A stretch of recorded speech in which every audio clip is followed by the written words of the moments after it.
Donald Trump's latest Oval Office press conference was a train wreck of epic proportions, a humiliating display of a man crumbling under the weight of his own delusions.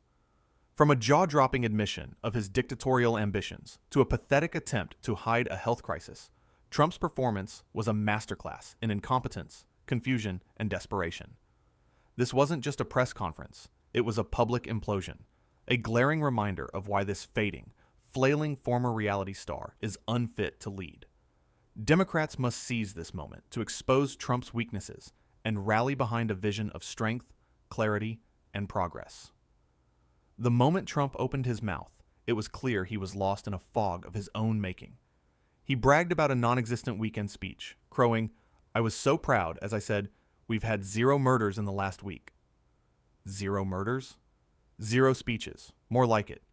The man spent his weekend ranting on Truth Social and sulking on a golf course, not addressing adoring crowds. This wasn't a minor gaffe. It was a pathetic hallucination, a sign that Trump's grip on reality is slipping faster than his spray tan budget. His claim that Washington, D.C. is now probably the safest place in our country is laughable when you look at the data. Violent crime in D.C. dropped 26% year over year, a trend that started long before his heavy-handed federal takeover. Trump's confusion spiraled further as he rambled about interior decorating, of all things. "Look at the solid gold trophy," he gushed, fixating on tacky White House decor like a discount interior designer. Who cares about gold trinkets when the country's burning under your watch, Don? His obsession with gaudy aesthetics, gold trophies, concrete rose gardens, a $400 million ballroom to cement his legacy, is the kind of shallow nonsense you'd expect from a man whose idea of leadership is a reality show rerun.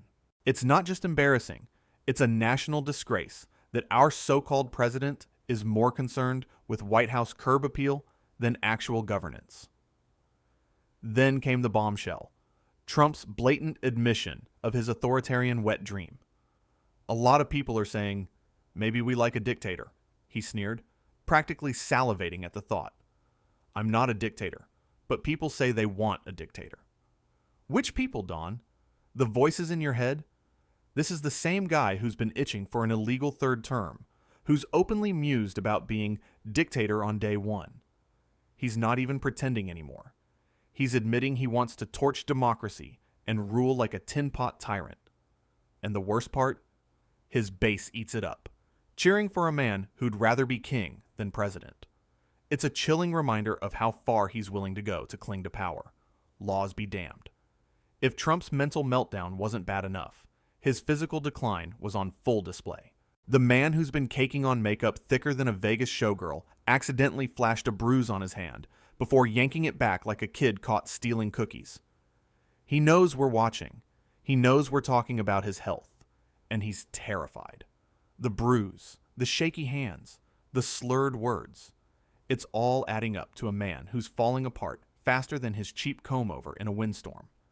His handlers, clearly in panic mode, tried to steer the conversation, but the damage was done. The whole world saw it.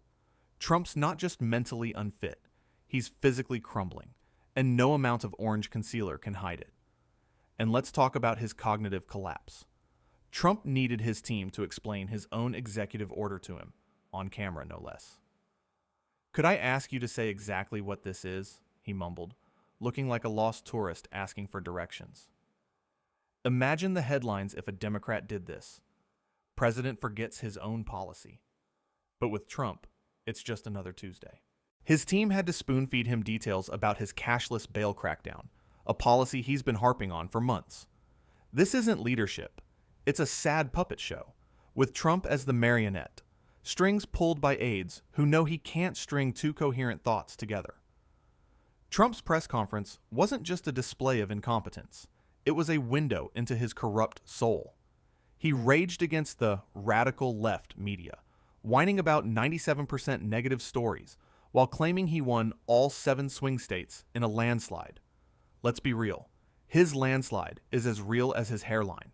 The 2024 election was close, and his constant lies about a stolen mandate are just another attempt to rewrite history.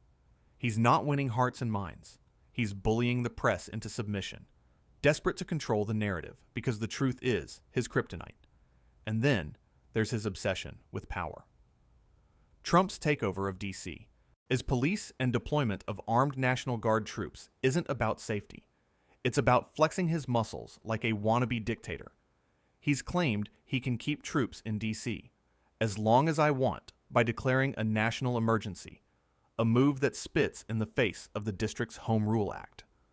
Homicides in D.C. dropped 32% from 2023 to 2024, and 12% more this year, but Trump doesn't care about facts. He's painting a dystopian fantasy of violent gangs and drugged-out maniacs to justify his power grab, all while ignoring the real progress made by local leaders. It's not about crime, it's about control, and Trump's desperate to play emperor in a city he's turned into his personal fiefdom. His attacks on Democratic-run cities like Chicago and New York are just as shameless. He's threatened to send the National Guard there too, framing these cities as crime-ridden hellscapes when data shows murders are down nationwide. It's a tired playbook. Scare people, lie about the numbers, and send in the troops to look tough. But the only thing Trump's proving is how weak he is. Weak enough to need armed guards to prop up his fragile ego. And let's not forget his bizarre fixation on Joe Biden's pardons, ranting about worthless auto-pen signatures from 9 months ago. Who cares, Don? The country's moved on, but you're still stuck in a grudge match with a guy who's not even in office. Trump's press conference was a parade of absurdities, each one more pathetic than the last. He bragged about a $10 billion deal with Intel's CEO, claiming he strong-armed them into giving the U.S. a stake. Sounds impressive until you realize it's probably another half-baked scheme that'll fizzle out like his failed stakes or scam university. He even had the gall to take credit for a Gaza ceasefire negotiated by Biden, claiming he got a lot of people out while casually suggesting some hostages maybe aren't around any longer. The callousness, the arrogance, it's vintage Trump, a man who'd rather steal credit than do the work. And then there's his World Cup obsession. He announced the 2026 draw will be at the Kennedy Center, tossing in a bizarre aside about inviting Vladimir Putin. Because nothing says strong leadership like cozying up to a dictator while alienating allies like Ukraine's president, whom Trump publicly humiliated in a shouting match broadcast worldwide. His handlers had to escort the Ukrainian delegation out of the White House, a diplomatic disaster that proves Trump's not just incompetent, he's a global embarrassment. Let's not mince words. Trump is a laughingstock, a man whose presidency is a circus of scandals and screw-ups.